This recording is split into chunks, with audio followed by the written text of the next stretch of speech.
Desse lado norte do litoral da Paraíba, terra dos potiguaras, dois caminhos se cruzam.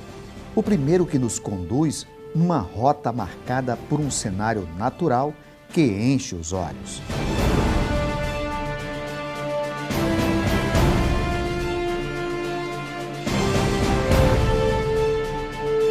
Quatorze quilômetros de praias que lembram um paraíso e nos seus contornos falésias coloridas, rios de águas cristalinas e matas de um verde exuberante. Como numa curva do tempo, a segunda via nos leva a um passado de guerras e sangue, de exploradores e explorados, de religiosidade e aculturação. E no alvo das batalhas épicas, os potiguaras que resistiam bravamente às investidas da coroa portuguesa na colonização do Brasil. Os índios lutavam da forma mais simples possível. O tacapé, o machado, a própria arco e flecha. Eles tinham pavor quando eles viam chegar aqueles navios que vomitavam fogo. Então, no século XVI eram tidos como o maior e mais bravo gentil guerreiro. Potiguara, na língua tupi, significa pescador ou comedor de camarão. Por volta do ano de 1500, os primitivos habitavam toda a costa nordestina da Paraíba ao Maranhão, uma população que chegava a 100 mil índios.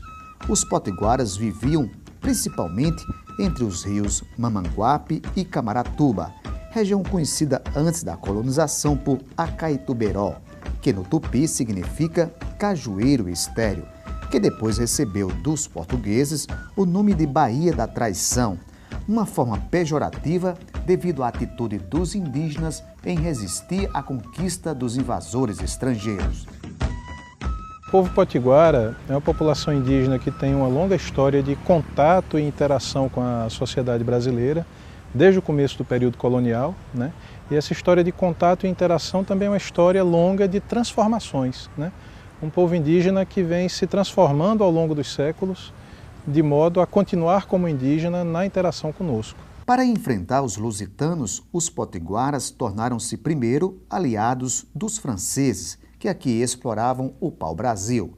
Depois tornaram-se amigos dos holandeses, que acabaram sendo expulsos pelos portugueses em 1654. Portugueses disseram que eles iam ajudar o índio para dar emprego. E como nesse tempo os índios não queriam trabalhar para ninguém, que os índios nesse tempo não trabalhavam de foice, não trabalhavam não sabia nem o que era isso. É tanto que eles trouxeram de lá os negros, que era para trabalhar para eles, porque os índios não iam trabalhar. E a conquista desse tempo, os Tabajara e os Potiguara foi grande. Depois que ele viu que não vencia mesmo, eles ficaram se aliando com a gente. Chegou os holandeses, se deram sendo amigos, que aqui tem uma praia chamada Trincheira. Lá morreu muito índio, porque eles chegavam nos barcos dele, de lá de fora, um índio com a flecha, não vai nem sem braço, só de 50 braços para trás. E eles lá com essas armas pesadas, matou muito índio lá nessa trincheira. Porque na realidade o que interessa dos holandeses era o comércio da cana-de-açúcar. Era aprender o métier da cana-de-açúcar, porque era o grande comércio que ele tinha interesse. E esse governo, eles formaram alianças, mas alianças de poderio. Como é que um índio que não tinha nenhum poder de arma, nem falar a língua, nem entender o que eles falavam, podia combater? O índio foi accedendo porque ele foi perdendo a sua identidade. Foram 6 tentativas frustradas, até que em 1585, com a ajuda dos índios tabajaras, os potiguaras são vencidos para dar início à construção de Nossa Senhora das Neves, atual João Pessoa. Todas essas viagens para chegar até aqui, a gente fica até imaginando viagem de Recife para cá, mas eram viagens, porque era no mar e no rio. Então não tinha um percurso, não tinha um caminho traçado. Eles vinham em busca de se estabelecer aqui. Sabia-se que nós tínhamos uma geografia grandiosa e que a economia era viável, porque Recife já era o grande centro da cana-de-açúcar. Porque precisou aparecer um embaixador, que no caso é o índio Piragibe. Eles utilizam a sapiência do índio Piragibe, que já vinha migrando lá de onde hoje é Minas Gerais, vinha migrando, e já era um homem maceteiro, já sabia o que podia usar para convencer o índio. O antigo mirante em Forte Velho, Santa Rita, é o marco da colonização portuguesa na Paraíba. Foi aqui que, em 1584, foi erguida a construção do Forte de São Felipe e São Tiago, uma sede da coroa luso-ibérica. O mirante do Atalaia servia como observatório na defesa das terras no entorno do estuário, entre o rio Paraíba e o mar. Mas, devido a uma desavença entre portugueses e espanhóis, ele acabou sendo destruído. Com isso, uma outra fortaleza foi erguida em Cabedelo. Os portugueses, eles eram donos, mas quem explorava a economia era o espanhol. Por exemplo, nós somos no período de 1585, quando a gente passa a existir, nós somos de posse de Portugal, mas de domínio ibérico, que é a união de Portugal com a Espanha. O rei de Portugal usava inclusive duas coroas, que era exatamente para mostrar o domínio sobre a Espanha. Essa é uma questão de briga de poder. Só que a gente tem que entender que numa linguagem bem simplória, bem de entendimento, aquilo ali era utilização da religiosidade. Depois da conquista, índios foram escravizados. Muitos morreram vítimas de uma epidemia, provavelmente de varíola, e outros fugiram para o litoral do Rio Grande do Norte. Na colonização, a religião teve o papel de catequizar os índios e fazer deles cristãos, uma missão que começou com os jesuítas e em seguida pelos protestantes holandeses. Criaram um temor no índio. O que é o temor no índio?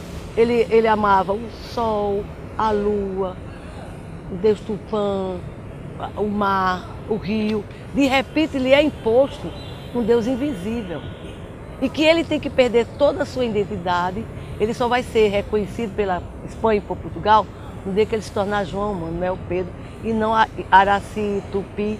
Obviamente os potiguara estão em interação conosco há muito tempo e estão absorvendo os nossos costumes, mas não absorvendo de forma passiva. Na realidade, eles transformam os nossos costumes na medida que são úteis à reprodução da sua sociedade, né?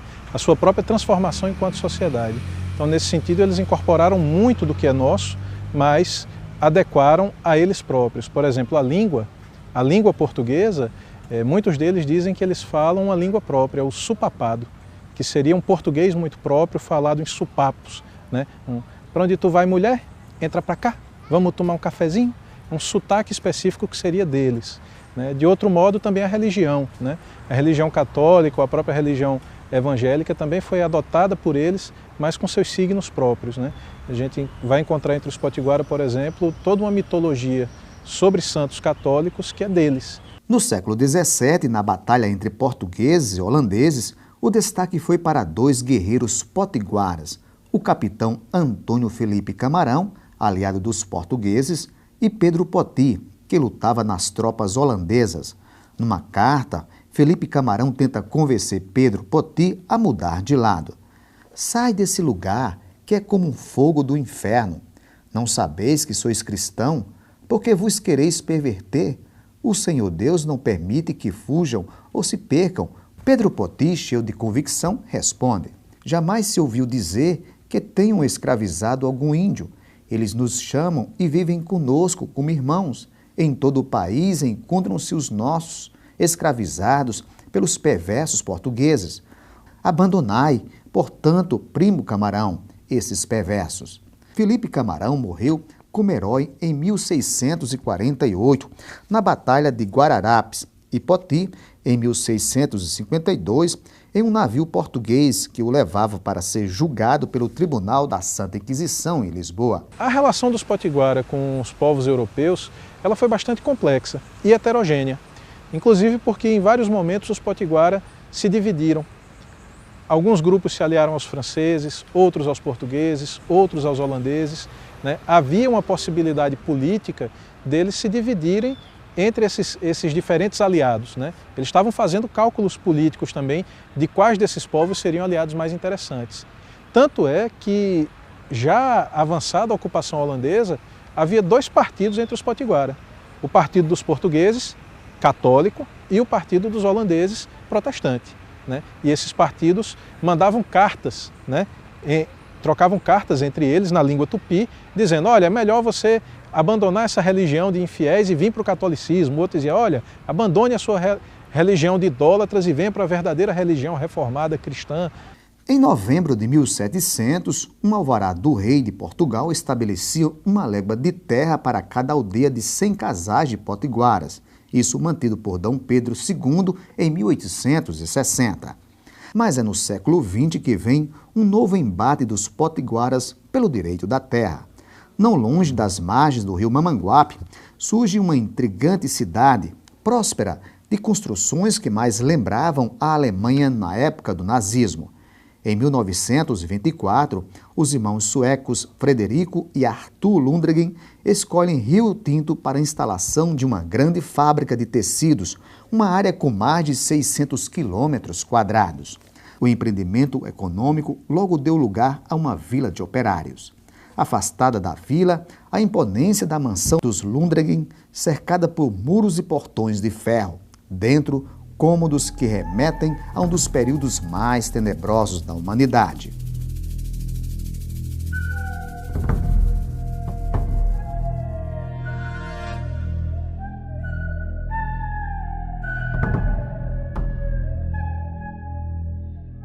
Mas a instalação da fábrica trouxe conflitos, pois a região pertencia à aldeia potiguara Jaraguá, que teve moradores desalojados e áreas da Mata Atlântica devastadas. Eu acho que foi um dos piores momentos para o povo potiguara, foi justamente quando esse grupo Lundgren chegou, né, para construir Rio Tinto e trouxe a fábrica para desenvolver o município de Rio Tinto, mas pelo outro lado, para a comunidade indígena foi um impacto muito grande, porque as pessoas que foram trabalhar na fábrica eram indígenas, eles não eram aqueles profissionais que eles trouxeram os profissionais de fora, né? Nós íamos servir em segunda escala. Isso, quem não quis aderir na construção de Rio Tinto, foi justamente penalizado. E daí onde se travou, né? Quando eles queriam, o pessoal, os indígenas trabalhassem para eles, quando não queria trabalhar, eles iam fazer as punições dele, né? Que tinha um calabouço que ele jogava os índios dentro, né? A tortura, as nossas próprias, as indígenas, que eram as indígenas bonitas, eles pegavam e usavam do jeito que ele queria, quando não usavam eles matavam, né? E daí foi surgindo, eles foram fazendo o império dele, né? Que era tomando as nossas terras e fazendo as suas casas, fazendo as suas fábricas, né? E daí foi surgindo e depois, com o tempo, a gente resolveu buscar o que era nosso de volta. No final da década de 60, a atividade têxtil deu lugar ao cultivo da cana-de-açúcar, que também explorava as terras potiguaras. O impacto que as usinas trouxeram para o nosso povo foi tão grande que até hoje nós temos sequelas.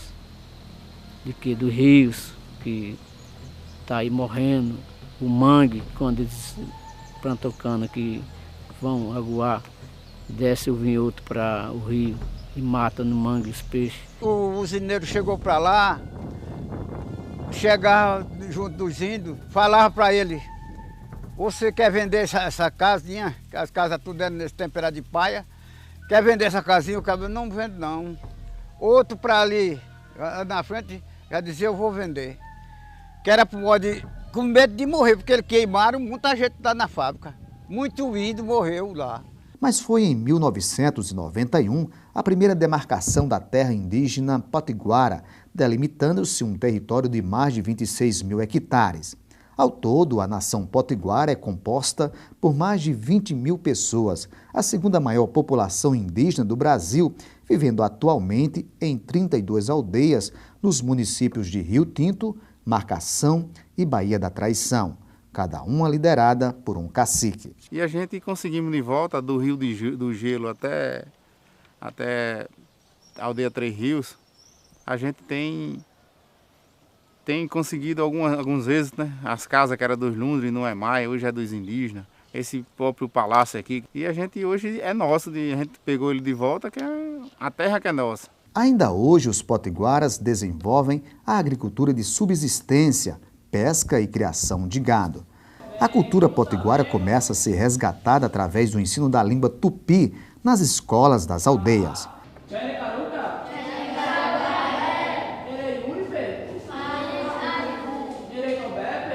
Um trabalho feito por professores bilíngues. Quem antes pronunciava algumas palavras soltas, agora faz sair dos lábios, de forma mais clara, o que falavam os ancestrais desse povo.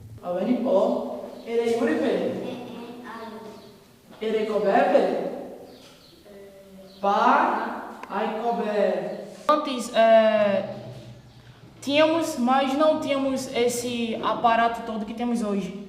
E ela veio exatamente para haver uma renovação diante dessa cultura e dessa língua que é a identidade do povo potiguara. Assim como a língua tupi, os documentos históricos, a iconografia histórica, pinturas corporais, né, são vários elementos de cultura que os potiguara têm buscado reaver, né, ter esses elementos de volta com eles, porque muitos deles foram registrados por padres, por viajantes europeus e levados para longe, né? Então é uma espécie de reapropriação de um acervo histórico, um acervo cultural que foi retirado deles há muito tempo e que eles agora querem ter de volta, né? Na cultura potiguara, a resistência e a bravura ainda hoje são lembrados no toré, um ritual sagrado que resistiu a tudo e a todos durante os 500 anos de Brasil.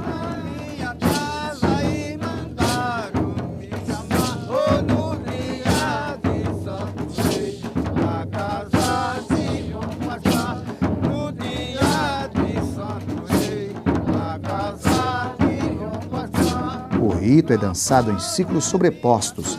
No centro, crianças, adolescentes e os tocadores de bombo, gaita e caixa. E em torno deles, caciques e pajés. E na roda maior, adultos que dançam em sentido horário. O ciclo do toré, ela simboliza uma passagem de um momento de um indígena para o sentimento da terra com o sentimento do seu entendimento de uma cultura, de uma espiritualidade dos deuses. O nosso Deus está presente no momento dele. O toré, ele simboliza também um sentimento, o nosso Deus, que o nosso Deus é os nossos antepassados. É a terra, é a água, é a caça, é a comida. Então, o toré é simbolizado em um círculo redondo, né, com várias pessoas, participativo, jovem, ancião, criança. Os materiais que faz o rito, que faz as músicas, bomba, gaita, maracá, seus vestes, pintura, cocá, colar.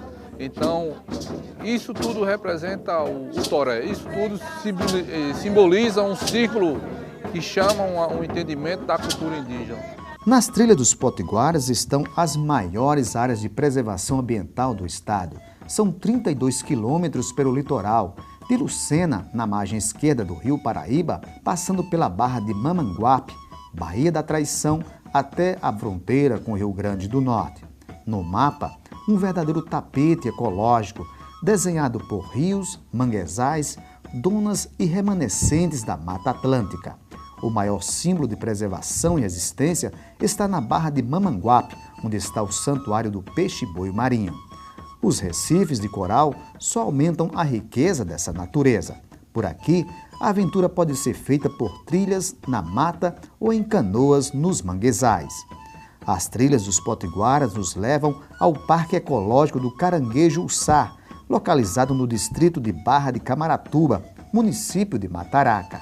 Um remanescente de 160 hectares de manguezais, onde é preservada a espécie de crustáceo em extinção.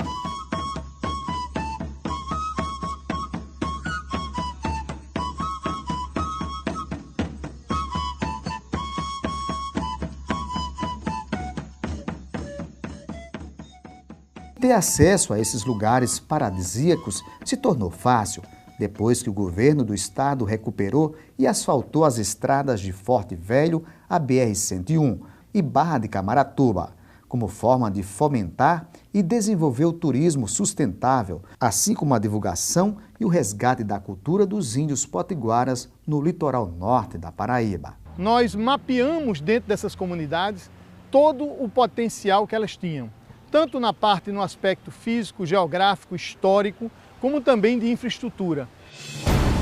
5 séculos de história. Nem mesmo o tempo foi capaz de tirar desse povo o espírito de luta, de resistência e de bravura. Defender os costumes, preservar o legado dos ancestrais é uma marca que vai estar pintada no rosto e no corpo por muitas gerações dos índios. Guerreiros que estão dispostos a manter, como a própria vida, o patrimônio maior, a trilha dos potiguaras.